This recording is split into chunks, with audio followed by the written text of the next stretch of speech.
नाजरीन, आपका हमारे चैनल आग मऊ में खैर मकदम है। मैं हूं नौशाद अंसारी। आदाब नाजरीन, बुनकर के बेटे उमर फ़ारूक अंसारी ने नीट 2020 में कामयाबी हासिल करके न सिर्फ अपना बल्कि पूरे मऊ शहर का और अपने इदारे का नाम रोशन किया है। नीट की कामयाबी के बाद मऊ पहुंचने पर मऊ के लोगों ने उनका ज़बरदस्त खैर मकदम किया। जैसे ही वो मऊ पहुंचने के बाद अपने वालिद मोहतरम से गले मिले, आंसू उनके खुशी के बाहर छलक आए और साथ ही साथ उनके वालिद मोहतरम की भी आंखें नम हो गई, क्योंकि इतनी बड़ी कामयाबी उन्हें उम्मीद नहीं थी। ये खुशी के आंसू हैं। लोगों ने माले से उनका ज़बरदस्त खैर मकदम किया। नाजरीन, जो ये तस्वीर आप देख रहे हैं, ये तस्वीर सदर चौक के पास धोबिया इमली रोड की है और धोबिया इमली से कासिमपुरा जो उनके घर की तरफ जाता है, ये वहाँ का नज़ारा है। और आप ये देख रहे हैं उनके घर पर किस तरीके से लोगों ने उनकी गोलपोशी की और गोलपोशी करने के बाद उन्हें मिठाई खिलाकर उनका खैर मकदम किया। आइए नाजरीन, हम आपको पूरी तफसीलात दिखाते हैं और सुनाते हैं। उमर फ़ारूक अंसारी ने यह कामयाबी महज अपने दूसरे अटेम्प्ट में ही हासिल कर दी है और इस कामयाबी के बाद उनके हौसले और उनके कुंबे के हौसले भी बुलंद हैं। उमर फ़ारूक अंसारी की कामयाबी पर आग न्यूज़ ने उनसे खुसूसी इंटरव्यू किया है और वो सारे सवालात उनसे किए हैं जो आप जानना चाहते हैं। आइए नाजरीन, हम आपको पूरा इंटरव्यू सुनाते हैं।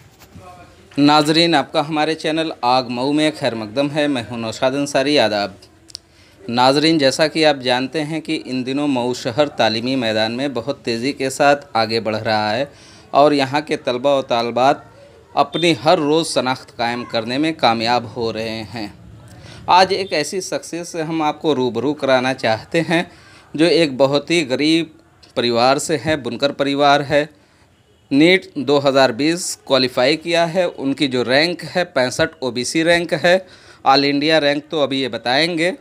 सबसे पहले हम आपको सीधे उमर फ़ारूक अंसारी, इनके वालिद अरशद अली अंसारी किस मुश्किल हालात में इनको तालीम दिया है, हम इन्हीं से सीधे तौर पे जानना चाहते हैं। आइए हम आपको रूबरू कराते हैं। जी, सबसे पहले आपका हमारे चैनल में खैर मकदम है उमर फ़ारूक साहब। यस, मैं Umar Farooq Ansari, son of Arshad Ali Ansari and मैं नीट 2020 में AIR मेरी 283 है जनरल कैटेगरी में और ओबीसी कैटेगरी में 65 है। तो सबसे पहले इस कामयाबी को हासिल करने के लिए आग न्यूज़ आपका खैर मकदम करता है। ये कामयाबी इतनी बड़ी आपको मिली है, कैसा महसूस कर रहे हैं? अपने अल्फाज में बयान नहीं कर सकता। बहुत अच्छा। ये बताइए, जो हमारे नाजरीन हैं, जो हमारे सामीन हैं, वो आपसे ये जानना चाहते हैं कि आपकी इब्तदाई तालीम कहाँ से शुरू हुई? इब्तदाई तालीम तो मिल्लत जूनियर हाई स्कूल से हुई, फिर उसके बाद स्कॉलर पब्लिक स्कूल और फिर उसके बाद central Hindu boys school Kamachha BHU और फिर कोचिंग जो हुई JRS ट्यूटोरियल्स वाराणसी। अच्छा, कोचिंग आपने वाराणसी से की। हाँ। और उसके बाद आपका कौन सा अटेम्प्ट था जो आपने ये कामयाबी हासिल की? ये सेकंड अटेम्प्ट था। सेकेंड अटेम्प्ट में इतनी बड़ी कामयाबी हासिल हुई है, आपको कैसा फील हो रहा है? ये हकीकत बताइए। बहुत अच्छा, बहुत अच्छा। बहुत अच्छा। कितने घंटे आप तैयारी करते थे? जो जनरेशन है, यंग जनरेशन जो आपको देखेगी, मोटिवेट होगी, उनको बताएं कितने घंटे तैयारी करते थे और ईमानदारी से कितना वर्क करते थे? सबके लिए तो ये अलग अलग हो सकता है। जिसको जितनी नींद चाहिए वो उतनी नींद ले। जैसे मैं तो 6 घंटे सोता था और बाकी जो डेली रूटीन है उसके बाद जो वक्त मिलता था उसमें पढ़ाई करता था। ये घंटे सबके लिए अलग अलग वेरी कर सकते हैं। अच्छा, जो आपका एक परिवार है, जो कुंबा है आपका, नहायत ही गरीब है, बुनकर परिवार से है, तालीमी मरहल आपने जो शुरू किया, तो इस दरमियान आपको कितनी दिक्कत का सामना करना पड़ा या आपको दिक्कत नहीं महसूस हुई? दिक्कत तो होती है, लेकिन जैसे जैसे बढ़ता गया वैसे वैसे दरवाजे खुलते गए। जैसे यहाँ से जब बनारस गया तो कोचिंग की फ़ीस ऑलरेडी 1.25 लाख थी, तो B35 का टेस्ट हुआ, उसमें मैंने सेकंड रैंक पाई और उसके बाद वहाँ से सारी फ़ीस माफ़ होती चली गई और 3 साल वहाँ कोचिंग किया, सारी फ़ीस फ्री में, सब कुछ एवरीथिंग फ्री। मतलब आपने जो स्कॉलरशिप के जो कंपटीशन थे उसको अपने बीट करके स्कॉलरशिप पूरी हासिल की?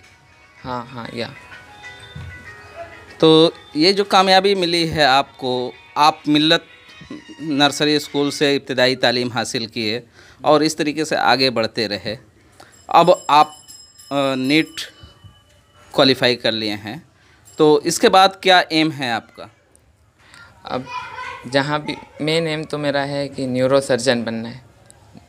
अब जहाँ भी सिलेक्शन होता है वहाँ से MBBS करने के बाद फिर MS MCH। अच्छा, आपके वालिद, आपकी वालदा या आपके जो भाई हैं, बरादरान हैं, उनका कितना सपोर्ट मिला आपको? वालिद का तो बहुत ज़्यादा सपोर्ट कि अगर नंबर कम भी आ जाते थे तो भी कभी हमेशा यही कहते थे, हौसला बुलंद करते थे, हमेशा हौसला बुलंद करते थे। भाई का भी बहुत ज़्यादा सपोर्ट, सभी लोगों का बहुत ज़्यादा सपोर्ट। भाई बहन जो आपके हैं उनमें आप सबसे बड़े हैं या किस पायदान पे हैं? सबसे बड़े हैं, सबसे बड़े। सबसे बड़े। हाँ। तो अब तो आपकी ज़िंदगी बदलेगी, आपके परिवार की ज़िंदगी बदलेगी, तो आपके जो पीछे हैं भाई बहन, वो तालीमी सफ़र जारी रखे हैं या क्या कर रहे हैं? जारी है अभी उनका सफ़र जारी है। अभी तो 8th में है, मेरा छोटा भाई है, इंशाल्लाह उसको आगे भी तालीम देनी है। आपकी कामयाबी के बाद उनके भी हौसले बढ़ेंगे इंशाल्लाह, ज़रूर ज़रूर। कितने % मार्क्स आपको मिले? 690 मार्क्स मिले हैं 720 में, अप्रॉक्सीमेटली 95।